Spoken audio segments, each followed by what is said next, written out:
Salut. Le chiffre d'affaires en millions de dollars d'une entreprise est modélisé par la fonction f de x est égal à exponentielle intégrale d'exponentielle de moins x à e en moins ln t dt où x est un jour. Le chef de cette entreprise doit-il s'inquiéter d'une faillite dans les jours à venir? Justifié.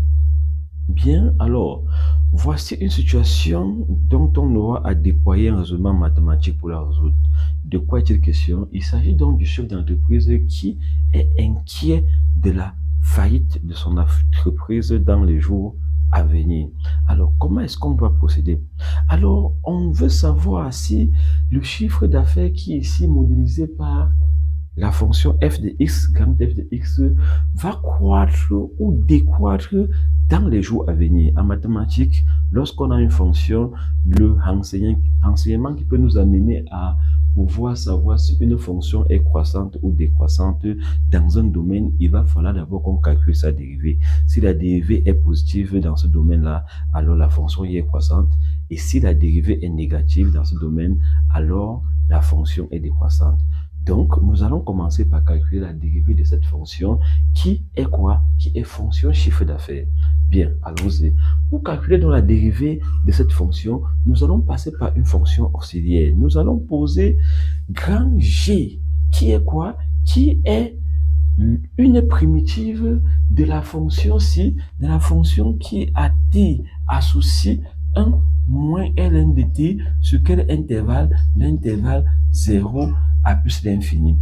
Alors pourquoi? Parce que la fonction ci est plutôt continue dans ce domaine-là et vous savez, la condition pour qu'une fonction admette des primitives dans un intervalle, il va falloir qu'elle y soit comment? Qu'elle y soit continue. Bien, alors, grand G, c'est quoi? Grand G, c'est une primitive de la fonction qui a été associée 1 moins ln de t sur cet intervalle. Bien, alors, qu'est-ce qu'on va faire donc? On va prendre f de x, cette fonction chiffre d'affaires qui est quoi? Intégrale d'exponentielle de moins x à e, 1 moins ln de t dt. Alors, directement, qu'est-ce qu'on a? Puisque on a besoin de la primitive de ça, nous avons posé grand G comme étant la primitive. Donc, nous allons mettre donc ici là g de t qui va de quoi? G de t qui va d'exponentielle de moins x à e. Alors, on va donc calculer, ça fait quoi? Ça fait g de e moins g d'exponentielle de moins x. G d'exponentielle de moins x. Bien, alors, ça c'est grand f de x. On va calculer donc la dérivée de grand f. Grand f de x prime, grand f prime de x est égal à quoi? Ça c'est une constante, puisque e est une constante. Donc ça va donner 0 ici là, moins la dérivée de g d'exponentielle de moins x. Ça c'est la dérivée de la composée d'une fonction. Comment dériver la composée d'une fonction? Pour dériver la composée d'une fonction, qu'est-ce qu'on fait? On dérive la fonction, se trouve à l'intérieur, là, on passe devant et on écrit donc la dérivée de g à ce point-là. Alors, ça va nous donner quoi donc? Ça va donner la dérivée d'exponentielle de moins x, g' d'exponentielle de moins x. C'est-à-dire, pour passer la dérivée, c'est ici, on dérive d'abord ça, on met devant. Alors, quelle est donc la dérivée d'exponentielle de moins x? C'est moins exponentielle de moins x. Ça veut dire donc que f' de x est donc égal à quoi? Ça va faire exponentielle de moins x fois g' d'exponentielle de moins x. Alors que vaut g' de x? On a dit tout à l'heure que g était une primitive de la fonction ci, de la fonction 1 moins ln de t. Cela voulait dire que quoi? Que g' de t est égal à 1 moins ln de t. Donc ici, g', or, g' de t est égal à quoi?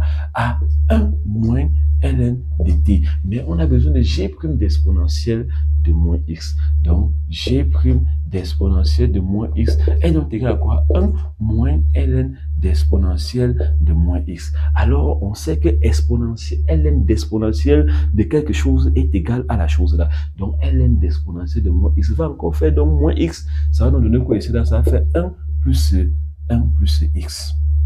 Bien, on va donc revenir donc ici. Grand f' de x est donc égal à quoi? Ça va faire exponentielle de moins x. Ceci nous a donné quoi? Ça nous a donné 1 plus x. Voilà la dérivée donc de ce chiffre d'affaires. Il est question maintenant de chercher son signe. Alors, quel est donc le signe de cette dérivée? X ici, il a désigné quoi? X désigne le nombre de jours. Donc, X doit être en temps normal, quoi? Doit être entier, donc doit être positif. Donc, ceci est positif. Hein? 1 plus x est positif et une exponentielle. Une exponentielle n'est jamais négative. Donc, exponentielle de moins x est supérieure à 0. Ce qui veut donc dire quoi? Ce qui veut donc dire que f' de x est comment? Est supérieur à 0. Ça veut donc dire que la fonction chiffre d'affaires est croissante. Et comme la fonction chiffre d'affaires est croissante, cela veut donc dire donc quoi? Que l'entreprise ne pourra pas tomber en faillite. OK.